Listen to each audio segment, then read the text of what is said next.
Alright, Schlockmeister fans, another re-review from my previous channel. This one's called The Severed Arm. Let's check it out.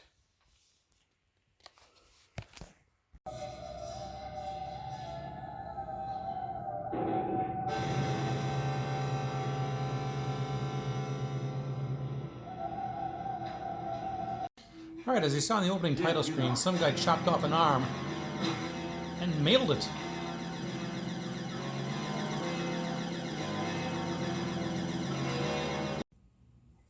I knew it. It's Ted, isn't it? I knew we hadn't heard the last of this. It's Ted, isn't it? Got it. Last thing he said to us was he'd never forget. So who exactly is Ted and who are those other two guys? Well, here's a flashback. Apparently they were miners years ago, and they went down into a cave to do whatever miners do. And then a cave-in. It's a cave-in! Take it easy!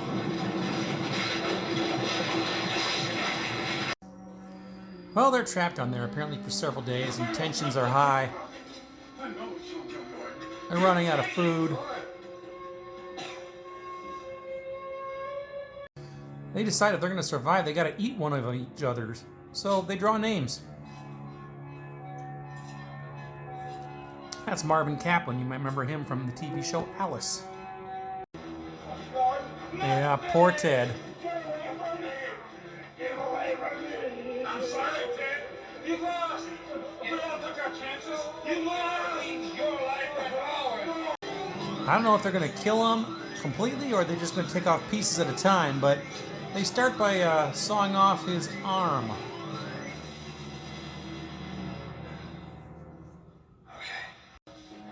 But wouldn't you know it, within minutes of that arm being cut off, they are rescued. They're going to make up some bullshit about how his arm fell off in a rock slide or something. Mrs. Rogers, we tried to save his arm, but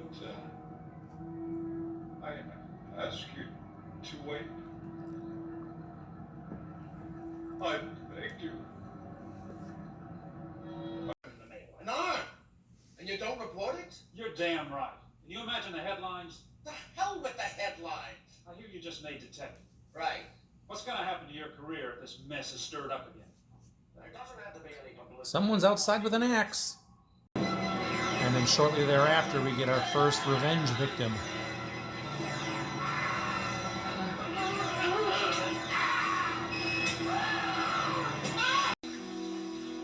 One of the other guys is taking a shower, and he's going to get bonked on the head.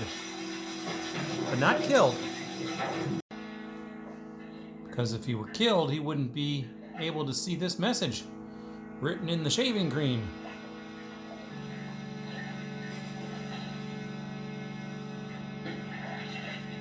Well, a couple of guys tracked down Ted's daughter. I hope this isn't important.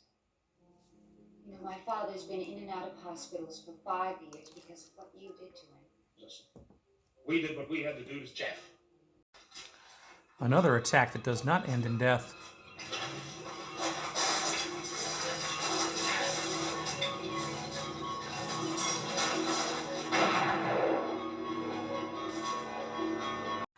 I thought we talked about it. Trying the daughter, Teddy, again. Your father tried to kill Mark last night. That's right. We would like to try to trap him so that we could capture him. Did you expect me to help you? Would you? The request. Marvin Kaplan's character, Herman, is a DJ. Who is it? Just an old friend requesting a song. Why don't you play I'll Be Seeing You? That dates both of us. Do you? Now you have my daughter too. Ted?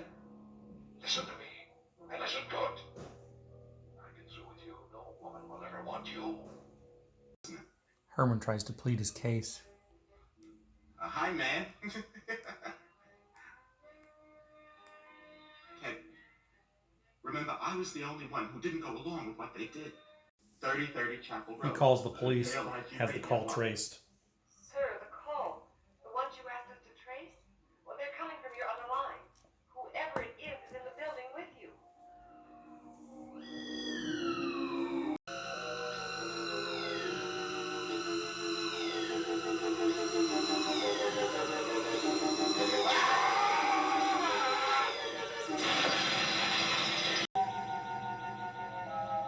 We don't really see the kill, but we do see the aftermath.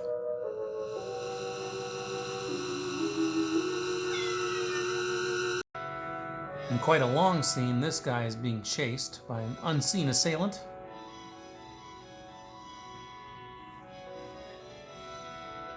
And he eventually gets caught.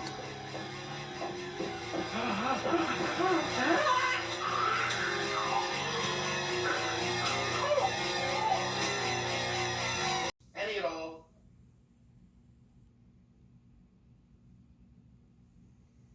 You promise me you won't hurt him.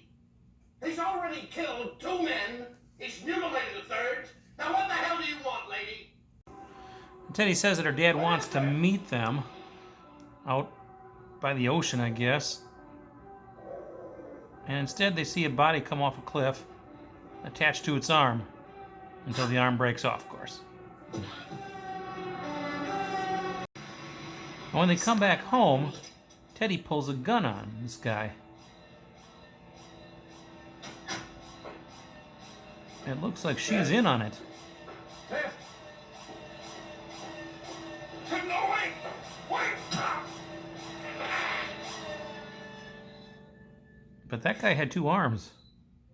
Roger, you were beautiful. It's her brother. He's so proud of his son. Finally together again. Too bad Mother couldn't be here. Yeah. She never really understood us. No, only Daddy did. So where is dear old Dad? Well, he's bedridden, catatonic invalid. Good morning, Daddy. We have a wonderful surprise for you. We're going to make you well again, Daddy. Listen to me! Well, there's one final survivor, and they got him trapped in a little cell. Shout. Daddy's right here. It was his idea to chop off the arm of Ted back in the cave all those years ago. And they wanted him to do it again to himself this time.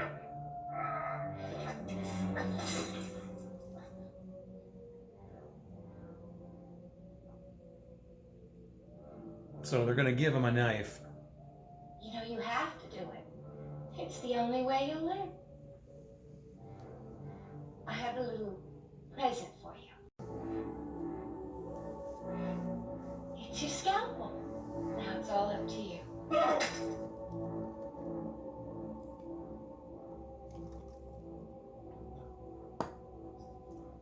No. I won't, Jamie. I won't do it. Never! Never! Never! All right, let's talk about The Severed Arm. There's a psycho loose with an X, his trademark. This is a movie that I'd seen only one time before when I reviewed it on my previous channel back in 2012. I have it on a compilation DVD with a whole bunch of other movies, which is where this movie lived for years until Vinegar Syndrome decided to clean this up and make an unbelievably looking Blu-ray out of this. I don't know why a movie like this gets chosen, but power to them. It looks fantastic, so great job, Vinegar Syndrome. What we got here is a story about, it's basically told, the first part's kind of told in flashback. This guy gets an arm, a severed arm delivered to him, and he's like, what the hell is this all about?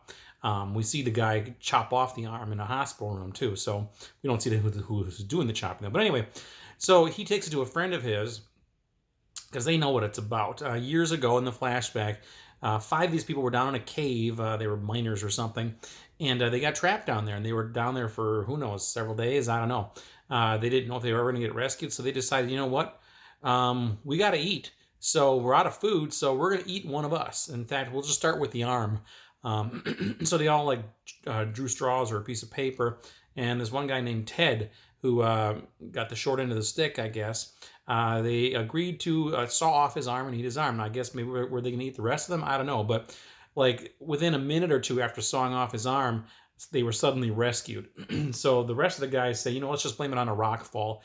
We didn't cut off his arm, blah, blah, blah. Well, I guess they got away with it. Now, years later, apparently Ted is back for revenge. And that's what we have in this movie here. All the guys that were down in there, including Marvin Kaplan, you might remember him from the TV show Alice. He was one of the regular customers in there who was always complaining about Mel's chili. He's in there as well as these other guys. So they get picked off one by one, and whoever's doing it is using an axe, chopping off their arm, and then just killing them also. So they're dead with their arm chopped off. That's it. Ted has a daughter, and like the survivors, the couple guys left, they decide to go to the daughter to see if she can help them, and she's not really helpful. She doesn't want to help them really. But she does agree to maybe try to track down her dad for them. Ultimately, though, she's actually not helping them at all. She's against them. And then she lures one of them back later on, the last survivor, the second to last survivor, I should say. And then suddenly she pulls a gun on him. Ted comes out of the shadows and kills him with an axe. Turns out it's not Ted, though. It's actually Roger, Ted's son, and this girl's brother. They've been doing these things in revenge for their dad. Now they go inside the house, and dad he's there, he's alive, but he's like catatonic. He can't do anything. He's in a wheelchair. He doesn't talk, move, or whatever. They got one final survivor locked up in this little prison type thing. They give him a knife, and they say, you know what? Since you were the one who made the decision last time to chop off my dad's arm, you're going to make the decision on yourself this time. And they give him a knife, and he's apparently going to stay in there until he has to chop off his own arm or saw off his own arm with that knife and eat it. And that's kind of how the movie ends. So anyway, that is The Severed Arm. You know what? This is a cheap 70s trashy movie, but you know what? It's actually not terribly bad. The acting was okay. There's no nudity. There was obviously some gore. It really was better than it probably should have been. I don't know how else to describe it, but that's kind of how I feel about it. I was anticipating some sort of garbage film. Like I said, I hadn't remembered this from when I watched it the first time back in 2012. But yeah, it actually wasn't bad. It was better than I thought it was going to be, put it that way. So anyway, like I said, I took off the slipcover here. Pretty cool. Vinegar Syndrome put this out. There's a few things in here. A cut above the rest, an interview with the producer, some promotional stills, something called Severing the Past, an interview with actor Vince Martorano. I guess he's one of the guys in this movie.